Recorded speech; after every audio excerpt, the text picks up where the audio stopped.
Hello, wrestling fans, and welcome to Wrestler Weekly Presents. I'm your host, Scottie Richardson, back for another episode. And man, this season has been so good. It's just flying by. And, you know, we try to get 15 episodes in a season. That's like the goal. But, man, I tell you, I have just, guests are calling.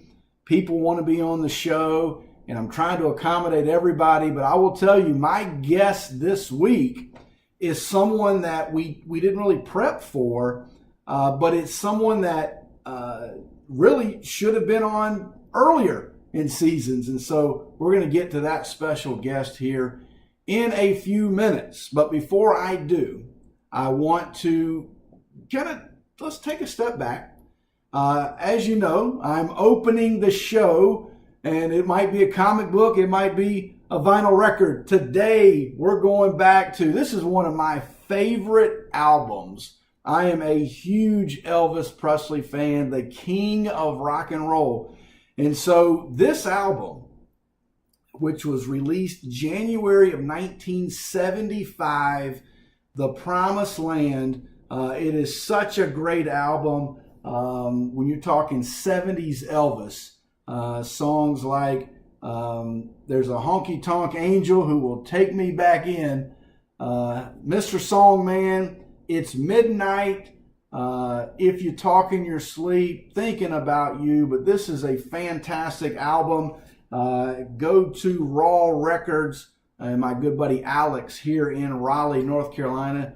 He's going to hook you up, and he will ship. And he does handle everything via PayPal and other means. So call my buddy Alex. His information will be at the end of our show. So before I get to my guest, I've got a lot of things on the table here, but I want to show you some things that, so if you've been following along this season, I've had some guests, I've talked about some things. And so with that, I've added some new things to the Wrestler Weekly collection, or as I've been calling it recently, the Wrestler Weekly Library. And so one of those things came out of when I had my episode with Mike Mooneyham. We touched on Buddy Rogers, the Nature Boy. And here is something recently I have picked up, Tri-State Wrestling. This is a program, and it's an awesome in color. Nature Boy Buddy Rogers on the cover. Edard Carpentier, Canadian fantastic champion wrestler. Carpentier, great name there as well. But this is something new that I've picked up, and you fans can pick that up as well. Last week, great episode with my buddy Mike Leotis, who is a part of our Wrestler Weekly team here. We had a very controversial episode, I might add. Fans have been tweeting and messaging and posting about last week's controversial episode. If you've not seen it yet, go back, check it out. And while I'm thinking about it, you only have a few short days remaining to check out Season 1 for free. We have been putting out posts, and you know we're starting to move some things over to Patreon. We're going to get more information out to you about that, so stay tuned for that. But I have 4 articles, written articles, that will be coming out soon via Patreon. And so that will be Hulk Hogan in the AWA in his battles with Nick Bockwinkel for the belt. Not Nature Boy, but I was talking about Nature Boy Buddy Rogers, but Playboy Buddy Rose did an article on Playboy in his chance of going for the WWF title with Bob Backlund. So got an article on that. Gino Hernandez article is out there, getting ready to drop as well. And then an interesting one that I worked on, and this one's been ready for a while, but I held it back. A tag team in Georgia, tag champions, Tommy Wildfire Rich and Rick Martel, and these two guys in a tag team these two guys would go their separate ways and become world champions. So that's an article that's going to be out there as well. But last week with Mike, before I opened the show, I talked about Austin Idol, the Universal Heartthrob. And so I'm searching eBay, and I came across a post where someone was posting a 8x10 rare photo of another nature boy, Buddy Landell. And so I looked at it and I was like, wait a minute, this is not Buddy Landell. I mean, I know Buddy Landell. So I bought it, and it was not Buddy Landell, which I knew it wasn't, but it was this guy. Check out this rare photo of the Universal Heartthrob, my great friend Austin Idol. I did talk to Austin about this. He remembered the shirt, but he did not remember where this was taken. He thought maybe before or after the matches, and he's got his bag, but just a great rare photo. So I'm going to get my good buddy Austin to sign that one for me. And some other things that we'll get to. I want to get to one more thing before I bring my guest on. And this is a hot mag, if you will. I want to showcase this for you fans to go out there and get this. But this is from the Sports Review Wrestling, July of '75. And when you talk about a magazine that is jam-packed with articles, photos, history, this is the magazine for you to pick up. So go see if you can find this one. It says the most exciting issue ever, July of '75, Victor Rivera, Dino Bravo on the cover. Also in this magazine is the Battle of the Butchers. Also Claw versus Claw, Blackjack Lanza versus Fritz von Erich. Check this out. When you talk hot mags, and you talk about mags that are rare and they're great articles inside, this is one of those magazines that you want to go ahead and mark down and try to pick this one up. So it was I picked it up recently. I've read through it. It is phenomenal when you're talking about, I mean, there's even an article in here on the great Bobby Shane. And I just talked about Carpentier, but this is a little feud that they had. You can see that. Bobby Shane declares. And there it is. But just a great one. I like the Claw versus Claw. Here's that for you. Claw versus Claw. Blackjack Lanza. Fritz von Erich. So a great one there. All right, without further ado, my guest this week is none other than a guy that grew up in the Carolinas. He wrestled in the Carolinas. He now has a school for wrestling in the Carolinas. You know him, a great friend of mine, George South, is my guest this week. Let's get him on the horn, as they say.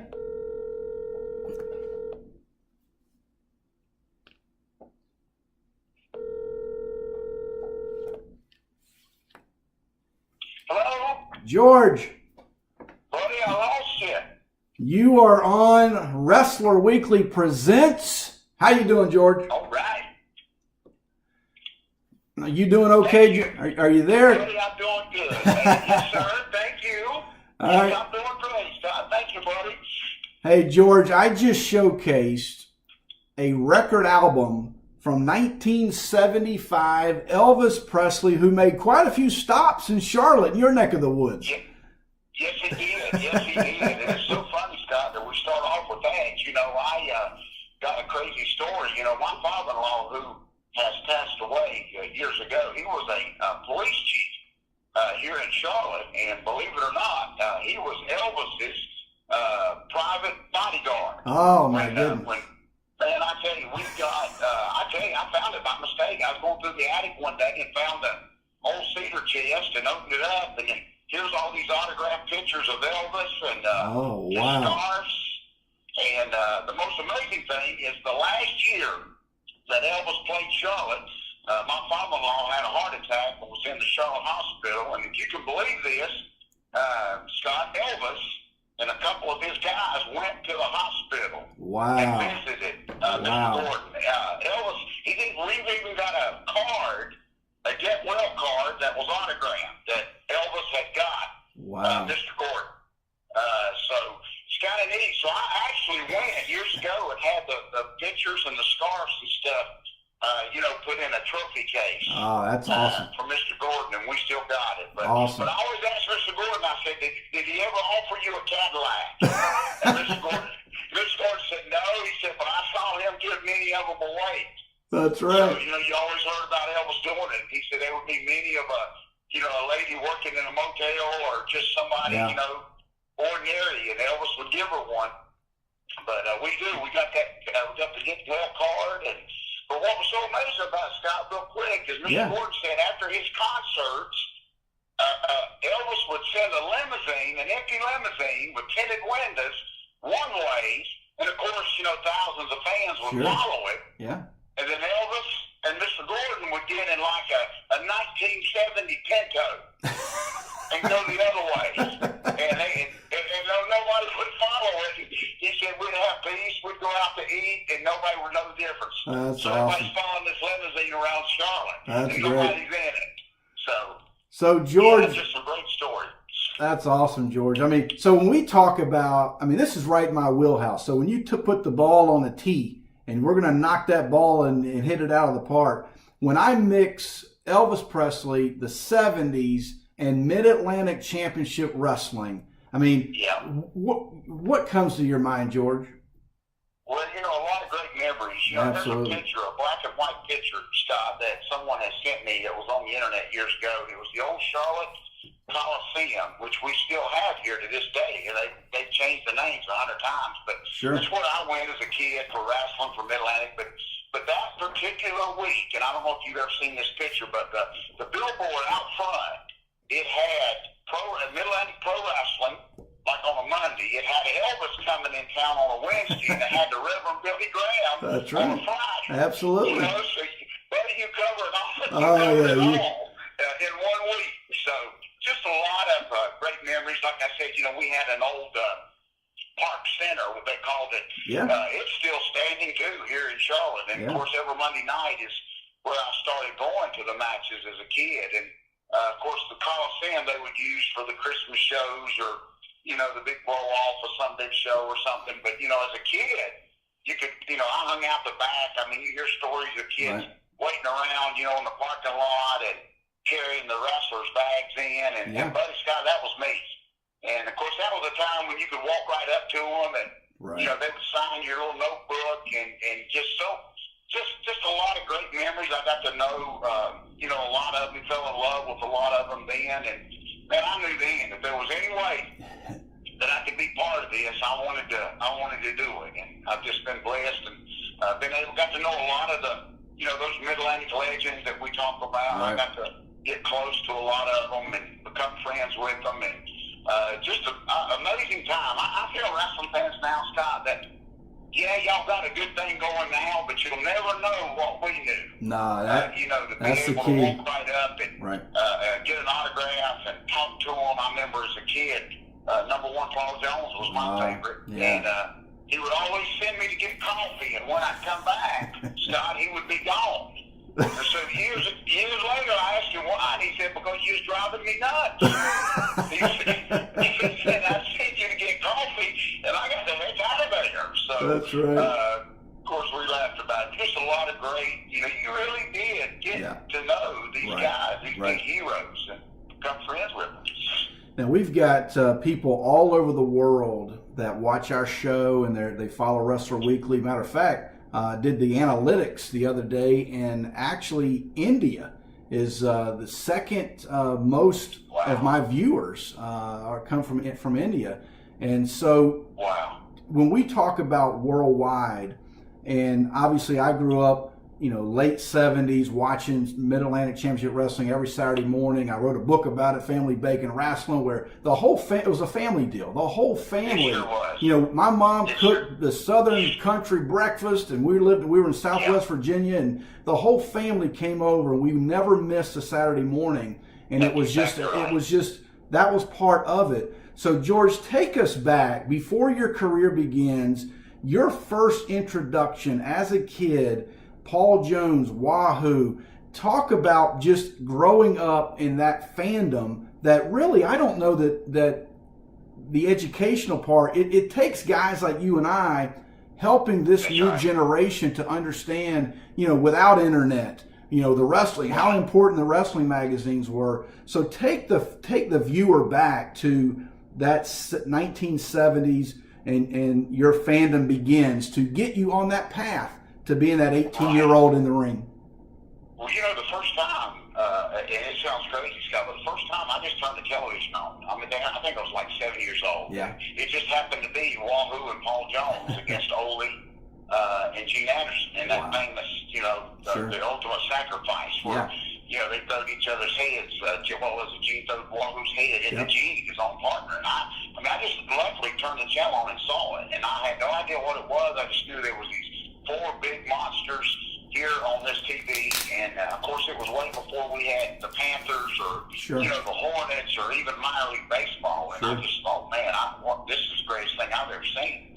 And so I literally just fell in love. And at that time I was living with my brother, and it got so bad for me, Scott, that I could really mess up in school, and I didn't care if I got a whooping. I didn't care if I got grounded, but they would take Mid-Atlantic Wrestling away from me.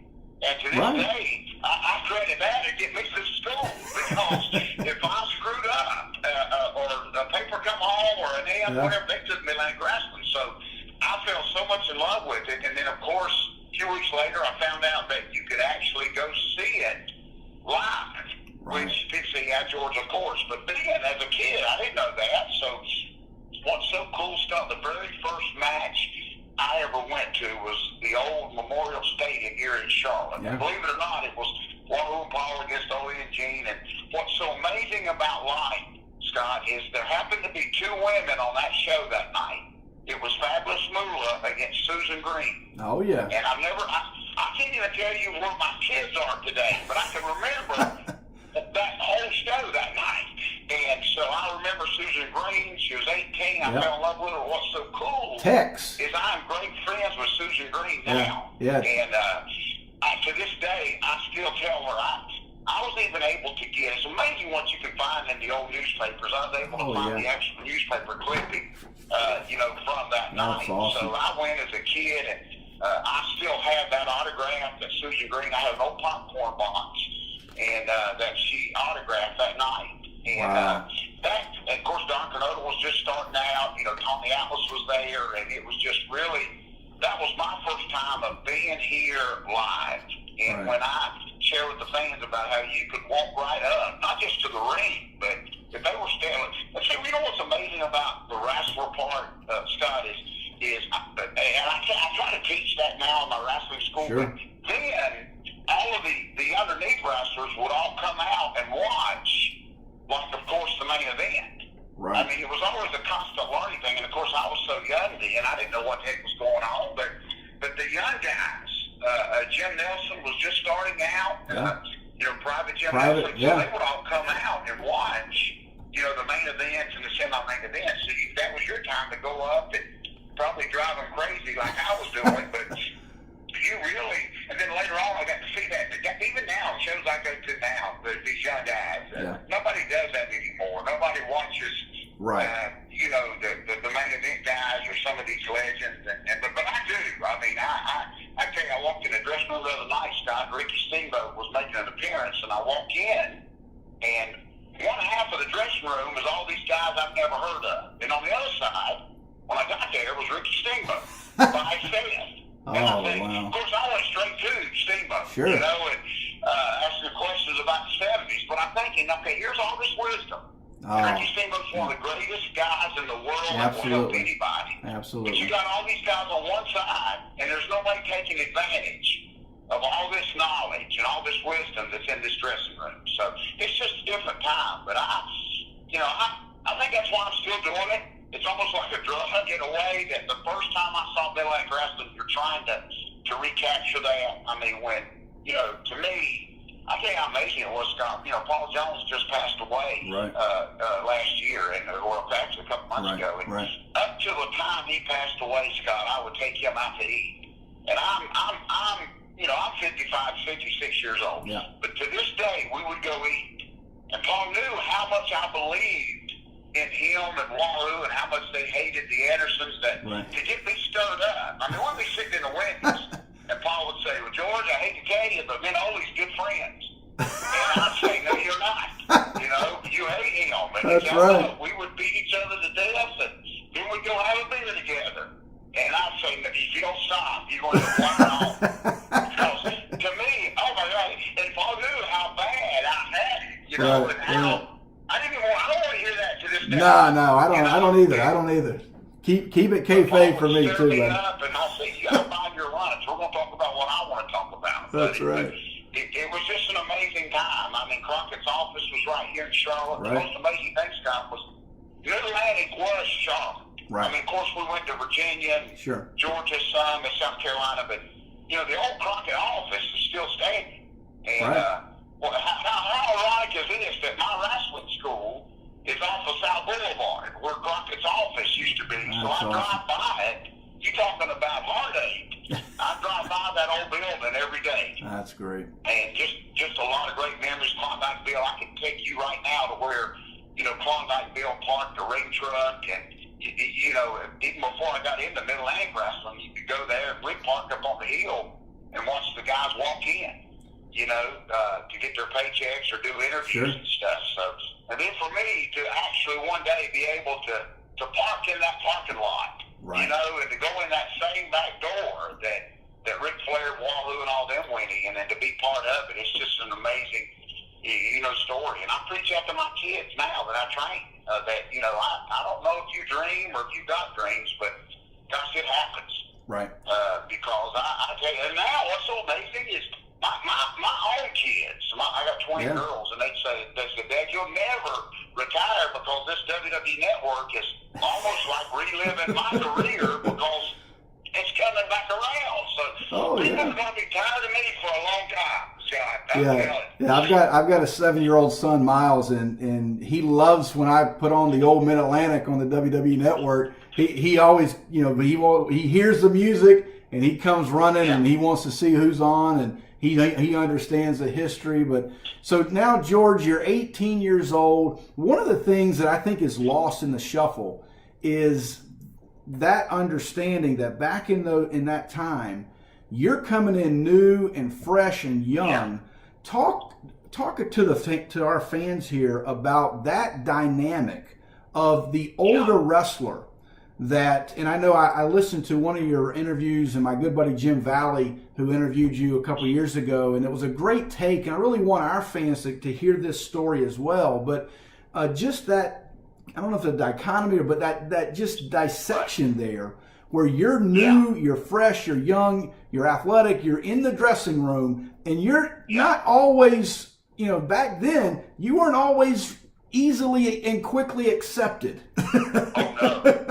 No, and you hit it right, Scott. They hated you. I mean, that's just point blank. I mean, because to them, you're taking their job. Right. And it wasn't like now. There is I joke, there's a wrestling school on every street corner right now. Oh, absolutely. You buy a ring, Lord, you buy a ring on eBay and put it in your backyard and call yourself a pro wrestler trainer. And that's what people are doing. But, of course, in the early 80s and the late 70s, there wasn't a wrestling school. You may have an old-timer that needed you to drive them around, and in exchange for you driving them around, they would show you a headlock or something. Yeah, remember it really was. George, you remember Johnny Valentine's little booklet? Yeah. Let me tell you something. It used to be, we joke now that it was like, you think the mafia, Pat Jack Mulligan told me one time that you thought the mafia was hard to get into. Ooh. You didn't see nothing till you try to get in that dressing room. And even now at little shows, guys can, they bring their wives, they bring their kids, and they just walk in and out. The concession dressing lady walk in and out. But in that day, you didn't go nowhere near that dressing room. And then, like you said, here it is. I was lucky enough. There was an old guy, and I don't know if you remember him, Scott. His name was Rusty Roberts, and he never really did nothing big here. He worked a couple first matches for Crockett, but I happened. I was driving. 18 years old. I just turned 18. I was driving an old mill truck. Still, pursuing it. I was going to be the next Paul Jones. Listen, Scott, I had it so bad. Even in junior high, I tried to change my name to Paul Jones. Now, you can tell I love drugs because I didn't even know what drugs were then. That's right. I literally had it so bad that, let me tell you how bad I had it. They did an angle with Mass Superstar and Paul Jones where on TV, Mass Superstar cut Paul Jones's hair on TV. Yeah. And of course, I was much younger, thank the Lord. I went down an old pair of scissors and just cut my hair all up. I mean, that's so great. how much was I? Oh, I yeah. around with batches cut out of my hair. I told Bill Eady that one time, and I don't know if he laughed at me or if he just like walked away from it. Like, son, what are you doing? But I had it. That's how much mechanic. Oh, I'm with you. Me that Paul had his hair cut up. I had to cut mine up.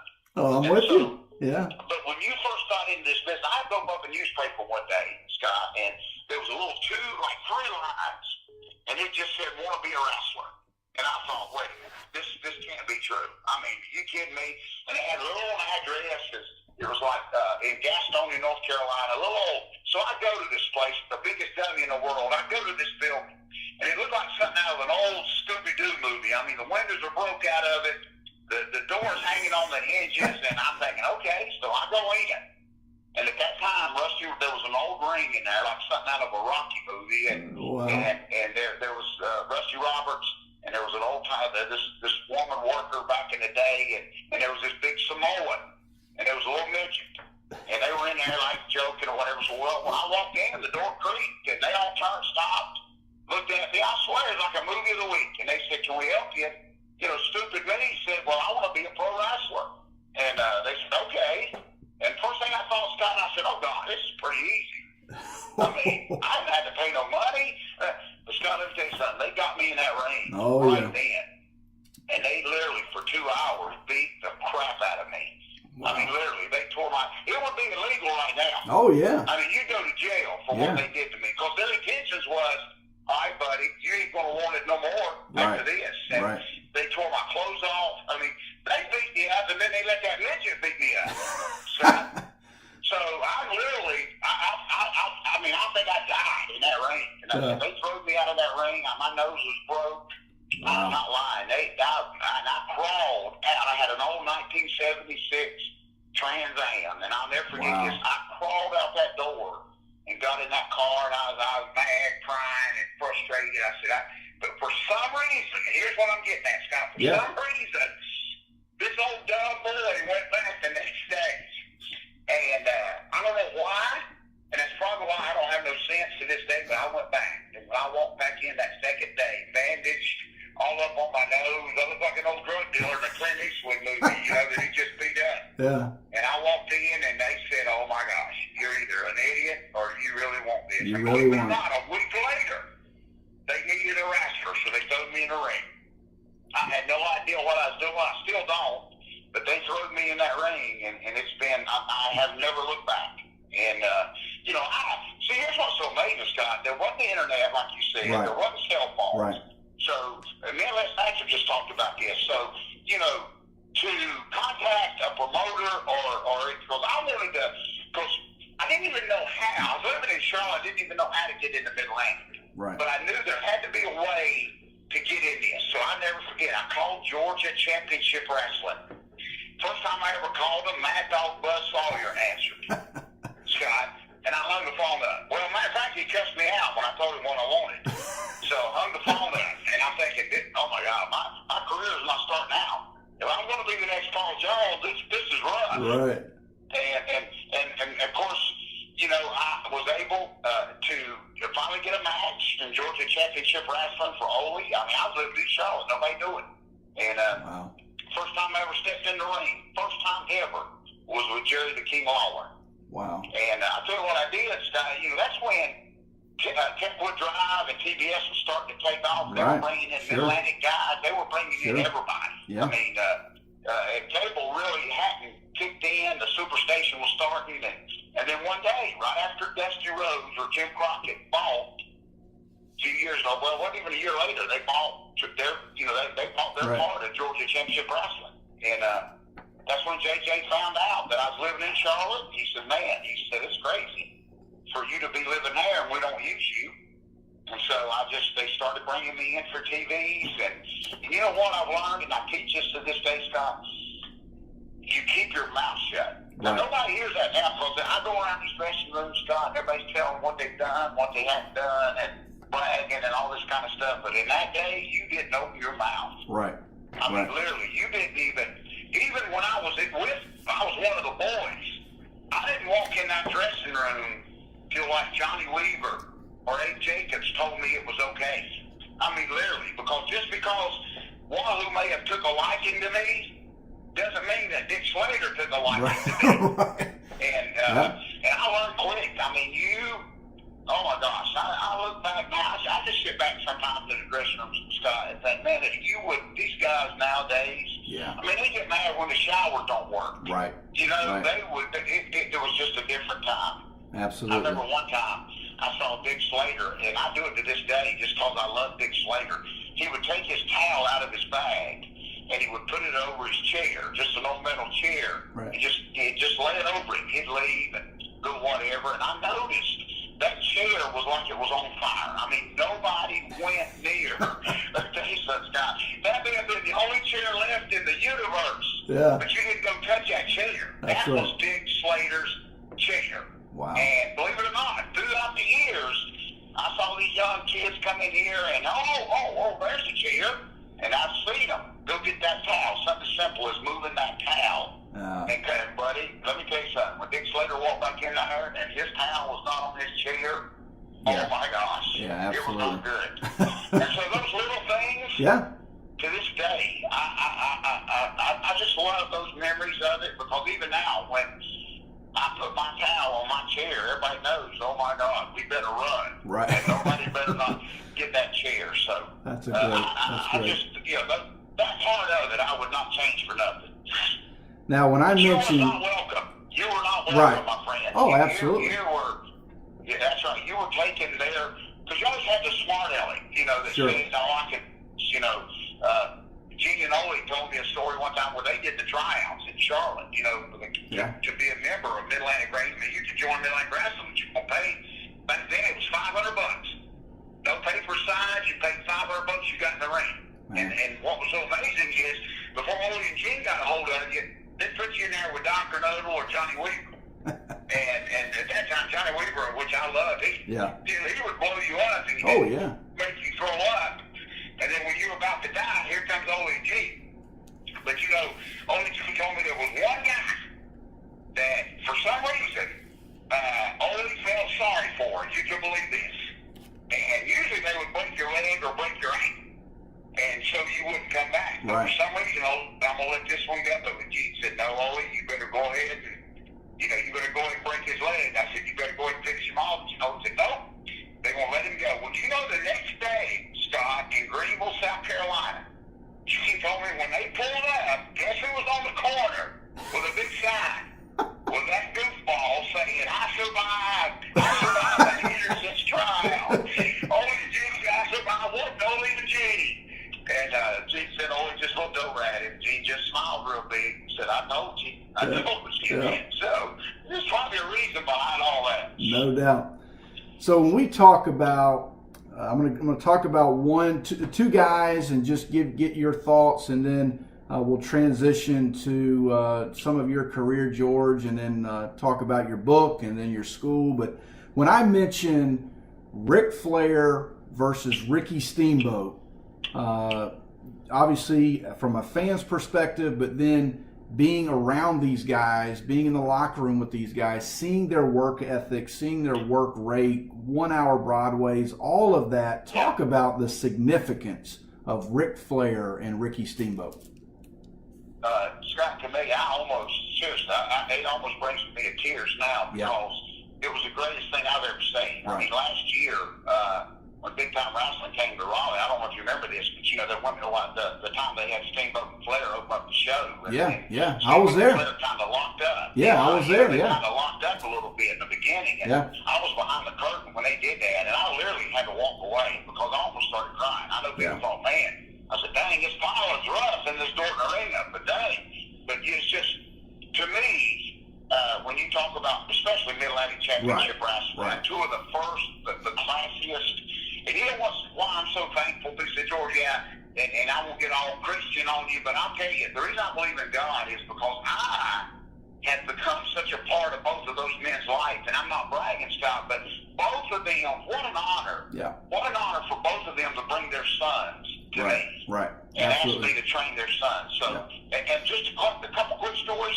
I just told Ric Flair's daughter this, Charlotte, and she loved it. Years ago, I worked the Steiner brothers in Atlanta, and they were nuts. I'm not talking about they're nuts now, but they were real nuts then. And they hurt me on television. I mean, they did some stupid move and knocked me out. And of course, back then, when you got hurt, even with the Steiners, they didn't stop production to check on you. They rolled you to the back and put you over on the floor and checked on you later. So, but I'll never forget this, Scott. I was knocked out. And all I remember from that day is Ric Flair walked by me and he bent down and he put a $50 bill in my hand. Wow. He kept walking. And he didn't want no glory from it. He didn't want nobody knowing it. He probably got mad that I even shared that with Charlotte. But see, those things right there, Flair didn't have to do that. Right. And he didn't know, nobody knew what was wrong with me then. Luckily, I was okay later on. But nobody else did it in that dressing room. Right. Nobody. And so those little things like that, I'll never forgot. And I still thank him to this day. So, and of course, Steamboat, man, you can do a 24-hour podcast on Steamboat. Oh, absolutely. Listen, I'm going to tell you, listen, when I first started, Dusty Rhodes, this is early 80s. Dusty Rhodes used to love he would have a team meeting, Scott, once a month, or maybe sometimes once a week, a team meeting. And what that meant was everybody that worked for Mid-Atlantic Wrestling had to get into his office. I mean, literally, he wouldn't start the meeting until everybody was in his office and the door would be shut. Now, we're talking about 40 guys from Outdoor, the British Church of Barbarian, the Road Warriors, but we would all be squeezed in here. And before he started his meeting, he would always say, does anybody have anything they want to say before we get started? Let me tell you something, Scott. The only person in 40 years of my wrestling career that's ever done this was Ricky Steamboat. He raised his hand, and Dusty said, yeah, Ricky, what is it? Ricky said, well, before we get started, I think all these underneath guys need more money. Man. And Scott, you could have heard the pin drop. Wow. I mean, nobody ever talked about the underneath guys. Now, we were the most important guys on the show, believe it or not. Yeah. But nobody, I mean, the Denny Browns and Gary Ross and, guys like that. It's just Mike Davis and all them. But anyway, Steamboat said, I think they need more money. And, of course, I'm grinning like a possum because I'm thinking, Lord, ain't nobody ever done that. Now, of course, nothing ever happened. I even think David Crockett said, well, I think they're making too much money now. So that kind of humbled me, you know. But every time I see Ricky Steamboat, I thank him for that. Yeah. Because that's when the boys, we really depended on each other, Scott. There wasn't contracts. There wasn't, you know what I'm saying? We really depended on each other. So for Flair, let me tell you what Rick did. When I was training his son, Reed, nobody even knew it. When Reed first started, nobody even knew Reed wanted to be a wrestler. So I had him for like 6 months before anybody ever knew. And the most amazing times in my life is when Rick would come by, and there would be nobody in that building but me and Reed and Ric Flair. Wow. And that's when you got to see not just Ric Flair the wrestler, but you got to see Ric Flair the dad. Sure. You know, the friend, Ric Flair. And he would get in that ring and just the most. I was teaching autographs one night to my guys. I was training Ricky Steamboat Jr. And Ricky Steamboat had just got off the plane. He came in my school and he sat down on our couch and he was watching. And we were teaching autographs. And all of a sudden, I guess Ricky Steamboat just started getting, his oats about him. And so, you know what he did? Look, this guy. He got up off the couch, got in the ring,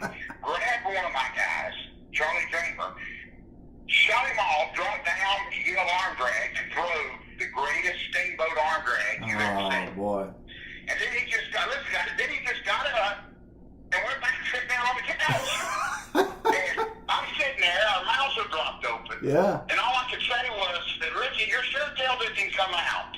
That's how perfect he is. Oh, but yeah. I'll tell you, it's just those two alone.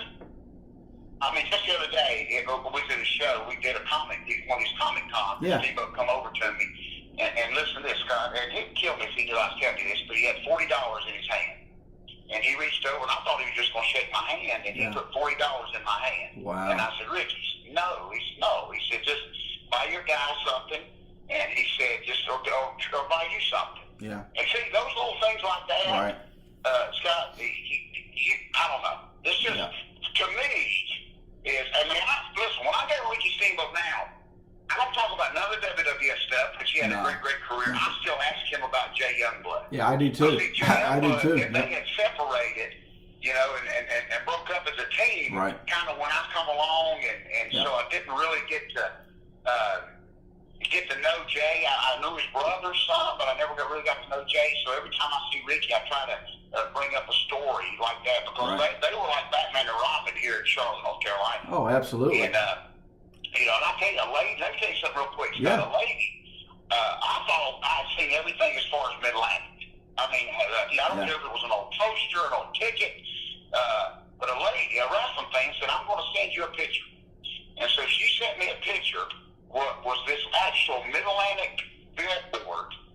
I mean, a billboard that was off of 85, Interstate 85, like going to Greensboro. Yeah. And I'd never seen this. It was just advertising Mid-Atlantic wrestling on a Saturday afternoon. It had Steamboat.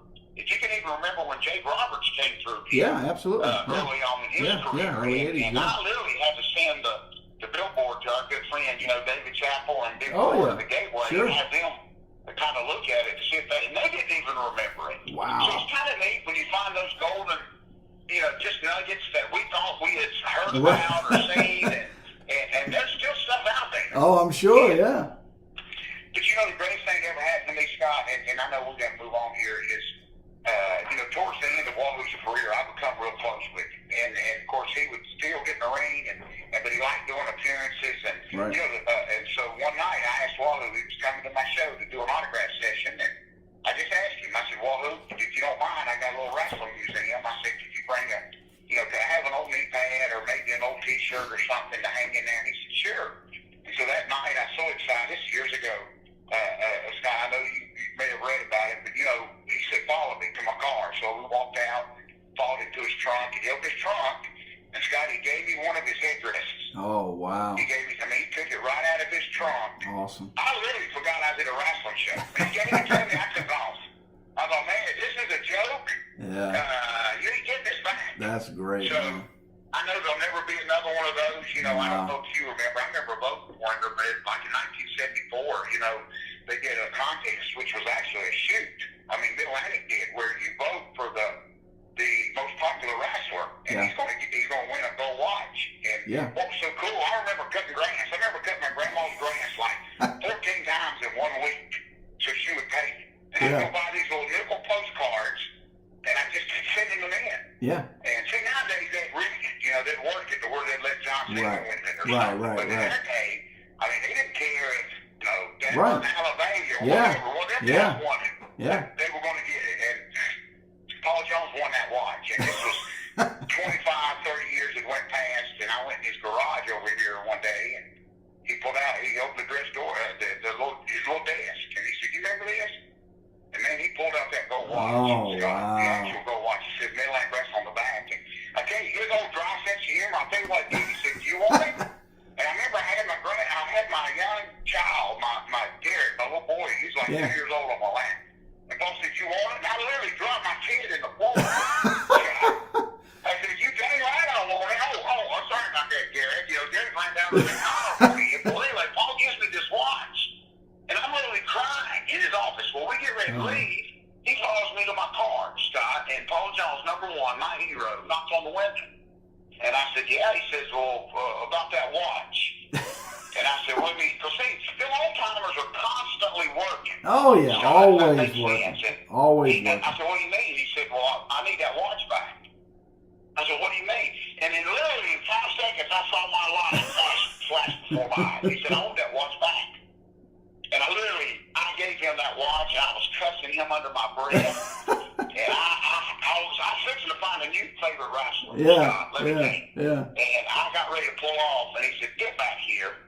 And he had my emotions. I think he was just trying to teach me that I'm in control here. That's right. And, you know, I can make you sit down. I mean, Johnny Valentine used to say that, you know, when the fans, if they started chanting boring, he said, "I'll show you boring."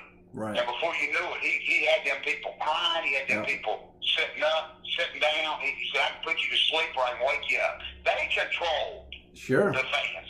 Nowadays, the fans control. Right, totally different. Yeah, totally different. And, but I got that watch. I mean, Lord, I got that watch to this day. It's just, you know, so special, especially now since Paul's passed away. Yeah, absolutely. Yeah, they'll never do anything like that again. I mean, just a simple old watch, and you got the vote. And as a wrestling fan, I remember when Bob Connell used to wish fans happy birthday. Oh, yeah. Midland Wrestling. Anniversaries. Yeah. Yes. Yeah. So anyway, just some great stuff, man. But yeah, Paul, I mean, Rick Flair and Ricky Steamboat will still be. I'd buy a ticket to this day. If there was a way for them to get in the ring right now, and it's just, you know, it's like I get aggravated when people say, well, you know, they just need to just retire or something. And I'm thinking, you ain't got a clue what you're saying. No it's clue. literally like, you know what? I'll tell you a quick story, Scott. Sure. They were going to bring Hollywood Johnny Tatum in here. Nobody knows this. You're probably the first person I've ever told this to. Wow. Dusty was going to bring Hollywood Johnny Tatum in here to be. They had a plan for him to be one of the Freebirds, but he was real young and green, and they wanted him to get ring time. So they brought him from Texas to Mid-Atlantic, and his first show was Wilmington, North Carolina. We used to wrestle at the Outdoor Legion Stadium for Mid-Atlantic Wrestling, and I'll never forget this as long as I live. He come in, and guess who he was wrestling that night was Johnny Weaver. Whoa. And I'll never forget this as long as I live. He told Dusty Rhodes that he was not going to lose to some old man. Wow. And I'll never forget this. You thinking about this is cutthroat, Jack. Dusty went right up to him. And I'll never forget this. He said, "Johnny Weaver is my Johnny Bench." That's right. He said, "Johnny Weaver is my Pete Rose." And he said, "You just got fired." Wow. And let me tell you something. I ain't lying. A lot of people think I'm nuts, Scott, but I saw Johnny Tatum pack his bags and go back out there and get in his car and go back to Texas. Wow. He never made it. Unreal. He never made it to Mid-Atlantic. And that's why. He wouldn't put Johnny Weaver over. Yeah, But I use that illustration because that's how Dusty felt about the older guys. Right. They were like living legends. Right. I mean, they were, you know, they are the Hank Aaron's and the Johnny Benches of our business. And that's how I feel about Ric Flair and Steamboat now. Yeah. I mean, you know, and for me to be able to help train David a little bit, his son, and help with Charlotte just a little bit. I still talk to Steamboat Jr., you know, every day, and so those relationships, those moments in my career are better than anything. You know, I got asked the other day, he said, you know, how do you feel? He said, you never really made it big. He said, does that bother you? And I almost punched him, Scott. I'm thinking, you know, for 40 years, I've got to hang out with my childhood heroes. Right. And what do you mean I ain't made it? To me, it's been the great. You kidding me? Well, I would trade you right now, George. You can't put a price tag on, you know, drinking a Mountain Dew with Ricky Steamboat. Right. I mean, Lord. So that goes back to what me and you remember than what these fans think now. I've had a guy say, well, you've never been to WrestleMania. I said, no, but I've been to the Great American Bash 5 times, you know? And to me, you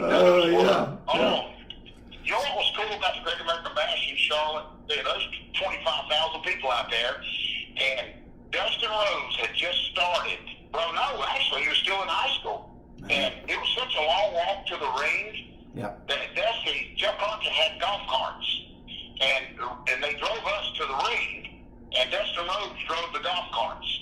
So even now, as Goldust, I kind of, you know, you probably don't want to be reminded of it, but I always tell it, you may go to WrestleMania, but I remember that day you drove me to the ring. So segue into your wrestling school obviously you've talked about Charlotte and Reed and David, but talk about the success that you had in training Tessa Blanchard. Well, I love her. And Right. you know what's so amazing, Scott, and I know you understand this, is your average wrestling fan thinks just because your dad was a wrestler that you're going to be good at it. Right. And they just naturally think. They do it with my own son, George Jr., Right. We're nearly not as, we were just simple old folks, but they still think just because your dad did it. It's Right. like with Ric Flair's sons. Rick was always on the road defending that belt 300 times a year. Sure. And so people say, well, why did Ric Flair bring his kids to you? Well, they were on the road. Yeah. They were still busy, and I love doing it. But anyway, when Tessa come to me, a lot of people don't understand this. When Tessa come to me, and this is what I love about this story, Scott, she had never been in a ring. She had never rolled around with her dad. Everybody thought Tully had time to get in the ring and train her. She had never been in a wrestling ring. And so I know 5 minutes after I meet you if I can train you or not. Right. Now, just because your dad was a good guy doesn't mean you're not going to be a jerk. Right. And so, but I can know 5 minutes. Just because Tully was the hardest working guy, the hardest working heel that I've ever seen. To this day, he's still the most disciplined athlete I've ever met in my life. And so I knew, good or bad, some of that's going to have to wear off a little bit on Tessa. But let me tell you something, it took me about 30 minutes to realize this girl, she's going to be something special. Yeah. And it ain't because of her name. You know what I tell people? I heard it the first week in the business, people started posting on the internet that, here's another second-generation wrestler that's just going to get a break because of her name. And that's when I got so mad, Scott, because that ring don't know what your name is. Right. When I pick you up and throw you, that ring don't care if your name's Flair or Blanchard. You still got a hit. That's right. So she buckled down, and when we trained for 2.5 hours with everybody else, and they would leave, and she would be in there with us, but then she would want more. And she was like a sponge, Scott, if that makes sense. Sure, and absolutely. She studied her dad, and Maggie was involved in her life. And, I joke with her, you're talking about people saying I've got it hard. She had me, Kelly, and Magnum correcting her. So, but she is the most amazing. I'm going to tell you, they ain't seen nothing yet. Right. You know what, I'm happy. Everybody wants to go to WWE right now, Scott, but I don't want her to. Now, she did the Mae Young Classic and stuff like that.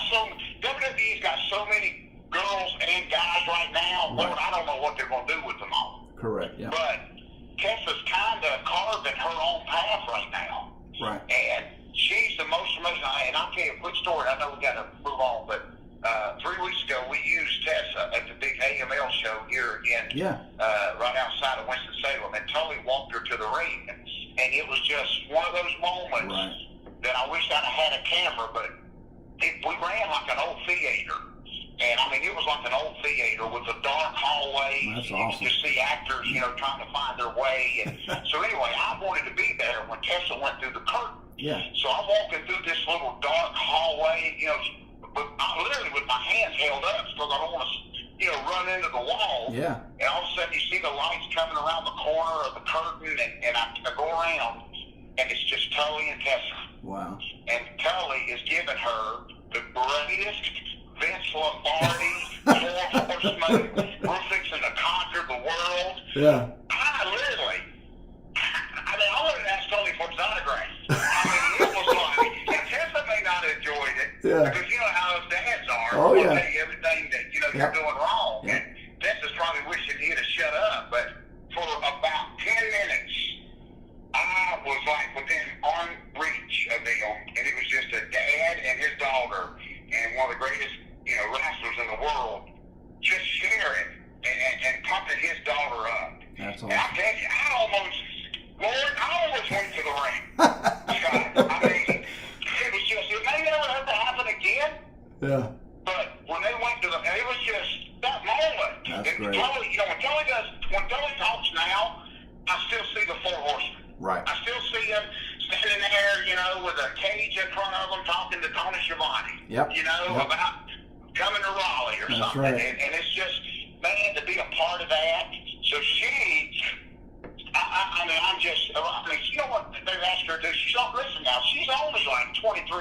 24. Right. She just made a movie with The Rock, if you can believe that. Awesome. She did all the stunt work with The Rock. She sent me a picture of her and The Rock in the ring working out. That's great. She is now helping the Glow Wrestling out there in California. Right. She's helping train them. So people say it ain't about money. It ain't about none of that. But for me to be able to have a small part, Right. since she's passing on, that's how this business is supposed to work, Right. Scott. Right. She's passing on and sharing what I was able to share with her. And that's why I think pro wrestling, there's still hope for it. Now, there's a lot of goofballs out there, don't get me wrong, Right. but, you know, I was able to train Cedric Alexander, who's in WWE right now. Right. And, oh my gosh, he's just setting that place on fire. You know, here's what I'm all about right here, Scott. You know, one of the first neat things that happened to Cedric was when he first signed his contract and everybody got to notice him. Yep. He sent me a picture of the WWF ring truck, this huge transfer truck. And Cedric's picture is on the side of it. Wow. And him and there's like 8 other guys. And believe it or not, Scott, Cedric is the only face on that truck that's smiling. I mean, everybody else looks like they just lost their best friend. Right. I mean, they're miserable. And I'm thinking, you're living your dream. So everybody asked me, what'd you think of that truck? What'd you think of that truck? And I was so happy. And I even texted Cedric that night. I said, the most amazing thing about you being on the side of a WWF ring truck is I'm just glad that you're smiling. Right. And that just shows you the type of guy that Cedric is, first of all. But second of all, that this is the greatest time of your life. Right. Yeah, I know you're supposed to be the bad guy, and you may have a little growl on your face, but you're working for the greatest wrestling company in the world right now. You can have something to smile about. So those little things, and you know what was amazing last night at the Mae Young Classic? Cedric's wife, how amazing is this? Ariel, who came through my wrestling school, she is part of the Mae Young Classic. Wow. So, and she's more amazing than any of them because here is a woman, I joke with her that she's literally a mom. I mean, she's the greatest mom in the world. And I joke with her that, what the heck did you do? Have a baby on a Monday and sign a contract on Tuesday? I mean, that's literally how hard she has worked. Awesome. And now to see her, not just Cedric, but to see her, and people say, George, what do you get out of it? I mean, do they give you a kickback? None of that. But you know, Cedric just sent me a stack. And this is what I get out of it. This is what George is all about, Scott. Cedric just sent me a stack of his trading cards. I mean, I'm talking not these homemade ones. I'm talking tops. Because you don't do nothing, you know, second hand. Yeah. And so he sent me a stack of his cards. And for me, you know, here's Cedric, a boy from Charlotte that had a dream, and just like Tessa. And they wanted to try something, and they're doing very good at it. And I'm just to have a small part in that. I mean, before Tessa went to the ring for this big all-in show they just did, she texted me and just said thank you. That's awesome. And see those little moments like that, and that's why I'm really even now with my wrestling school. And you know, we do the one here in Charlotte. And of course, I still help out with the one. The AML's got a nice wrestling school, so I just try. I talk with Les Thatcher about all the time. I'm just trying to leave wrestling. You know, when I first started, Scott, there was a guy named Ron Starr. He just passed away. I don't know if you remember him. But he wrestled for Crockett in the early 70s. And I met him one time in my first week in the business. And he told me something that I never forgot. He said, just leave wrestling better than you found it. Right. And that's all I've tried to do.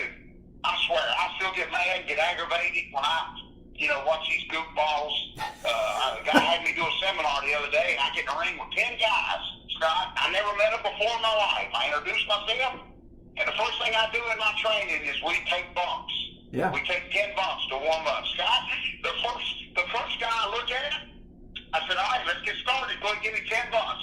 The guy told me no. Unbelievable. Scott, the guy told me no. Unbelievable. And so, you know what? I got out of the ring, went right back over to my gimmick table, and I told that promoter, you better do that seminar. Yeah. Because I'm not going to babysit. All right, George. He actually, he apologizes to this day for doing that, but, you know, come on, guys. You think I'm going to waste your time? I'm going to help you. So we're going to wrap up here, George. I'm going to wrap up, but before I do, I think this is important. You and I both are Christians. My life verse is Luke 1:37, for with God nothing is impossible. Real quick, George, give us your testimony. I know you do a lot with Russell Cade on that Sunday, and that's coming up in November. So just give our fans your take, your testimony. Well, Scott, it's real easy. I mean, I appreciate you. I get so excited talking about wrestling, but I tell people I love it. I mean, because a lot of people don't think you can be a Christian and be in pro wrestling, right? And I just go do it. But in my life, I lost my parents. Right. Scott, I lost both my mom and dad at a very young age. Right. A big family, brothers and sisters, and I literally went crazy. I mean, when I lost them, I thought, man, I'm going to do what I want to do. And literally, I got into a lot of trouble at a very young age because I didn't have a mom and dad. And I actually thought it was a blessing. And I had a brother that just constantly told me that somebody loved me. Right. At that time, 12, 13 years old, I never heard that. I mean, I literally never even heard them words. And finally one night, he just didn't give up. He kept telling me how much trouble I was getting in. But he reminded me of somebody that loved me. Right. Finally, in the front seat of his car, as simple as it sounds, I made him park, and I said, pull over. He was actually taking me to drop me off somewhere because I was so disrespectful to him and his family. And he looked me right in the eye, and I finally said, well, you tell me right now. I'm sick and tired of you hinting around. I want to know who it is that loves me. And the first time in my life, at 13 years old, in the front seat, Brother Bill, his car, he told me that God loved me so much. Me. Not the world, not anything else, but God loved me so much that he gave his only son to die on the cross for my sin. Yeah. And I'm going to tell you, Scott, lightning didn't hit me in the head, the earth didn't split open, but I thought, wow. Yeah. I thought, that is pretty neat. And it's what I knew then, that if Jesus Christ loved me so much, the Bible says if I'd have been the only one, he would have still died on that cross. And so if I can tell people about that and what he's done for me and the amazing life he's given me, and even now, when I go to these little shows, I don't care if it's 100 people or 1,000. Right. I want to lead Jesus wherever I go. Absolutely. And that's what I want to do. I mean, God still allows me to go and still wrestle and train even these young kids. I'm there to teach them a headlock, but I also want to teach them that there is a God that loves them, and you don't have to wait to be, 20 or 30 years old before you hear that. Right. And everybody I try to witness to a little bit, Scott, I try to think, that may be a George South that has never heard the simple story that Jesus died on the cross for your sins. Right. And especially when, it's great for me because, see, I'm the bad guy, Scott. Most people think if you're a good guy and you invite somebody to church, well, that's what good guys are supposed to do. But when a bad guy that you just throw the hot dog at, comes up and tells you, why don't you go to church with me, or hands you a little Jesus comic book, you think, well, wait a minute now. I didn't know bad guys are supposed to do that. So my message is really, and I know you agree, Scott, we're all bad. Until that blood of Jesus Christ touches you, we're all bad guys. Right. We're all bad guys. And so I appreciate you letting me share that.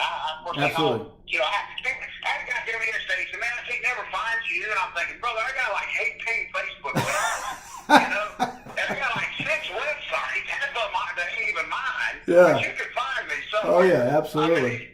In this day and time. But just thank you, Scott. I appreciate this, and just to be able to keep Mid-Atlantic, alive a little bit. There's a museum. This is my last story, Scott. Sure. There's a museum in Charlotte right now called the Charlotte History Museum, and it's been here for 100 years.